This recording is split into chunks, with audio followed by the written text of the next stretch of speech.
আমাদের সেই 15 বছরের যে আন্দোলন দেশনেত্রী বেগম খালেদা জিয়া এবং ভারপ্রাপ্ত চেয়ারম্যান তারেক রহমানের নেতৃত্বে এই আন্দোলনের যে চূড়ান্ত অবস্থা সেটা জুলাই এবং আগস্ট মাসে এদেশের ছাত্র জনতা বৈষম্য বিরোধী আন্দোলন এই গণ আন্দোলনের মাধ্যমে এদেশে সফল করেছে। শেখ হাসিনা স্বৈরাচারী শাসনের পতন হয়েছে। আমরা সেই আন্দোলনের ফসল আজকের সরকার। এই সরকার নিরপেক্ষ, এই সরকার হলো অন্তর্বর্তীকালীন সরকার।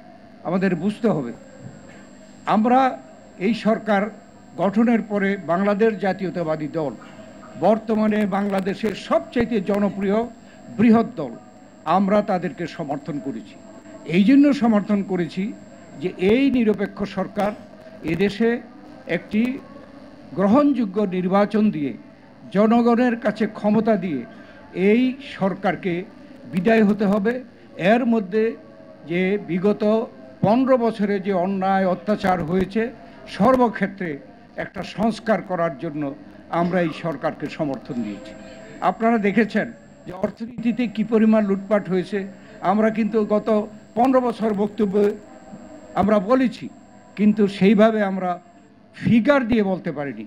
সেই দিন কিন্তু রিপোর্ট থেকে এটা পরিষ্কার জাতি জেনেছে এটা কিভাবে একটা দেশে হতে পারে।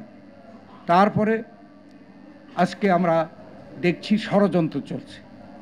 যে আগের সরকার স্বৈরাচার ফ্যাসিস্ট চিহ্নিত হয়ে এদেশের ছাত্র জনতার এবং দলগুলোর সম্মিলিত আন্দোলনের মুখে পদত্যাগ করতে বাধ্য হয়েছে এবং দেশ থেকে পলায়ন করতে বাধ্য হয়েছে, তারা আজকে অবশ্যই একটি দেশে আশ্রয় গ্রহণ করেছে এবং সেটা কিন্তু বৈধভাবে আশ্রয় গ্রহণ নয়, অবৈধভাবে একটি দেশে আছে।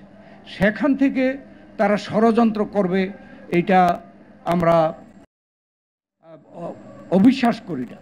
কেননা তারা চেষ্টা করবে, তারা পতিত একটি স্বৈরাচারী সরকার, তারা চেষ্টা করবে বাংলাদেশে একটা অশান্তি সৃষ্টির জন্য, আমাদের মধ্যে বিভেদ সৃষ্টি করার জন্য। সেই চেষ্টাগুলো যে করছে আপনারা নিজেরা সকলেই টের পাচ্ছেন।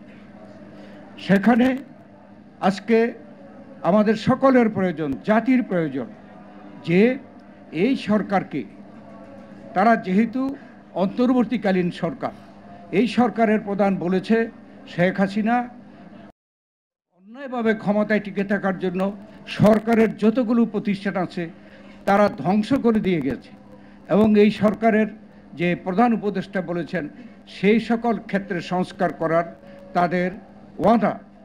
তাই আমরা আশা করছি যত দ্রুত সম্ভব এই সকল ক্ষেত্রে সংস্কার করে, বিশেষ করে সবচাইতে গুরুত্বপূর্ণ এবং অগ্রাধিকার হওয়া উচিত নির্বাচনের ক্ষেত্রে, নির্বাচনের পদ্ধতির ক্ষেত্রে যথাসম্ভব দ্রুত সংস্কার সাধন করা এবং নির্বাচনের একটি রোডম্যাপ দেওয়া। এটা আমরা আগেও বলেছি, সেই দিন আমাদের প্রধান উপদেষ্টা আহ্বান করেছিল, সেই দিনও আমরা এটা বড় ভালোভাবে উপস্থাপন করেছি।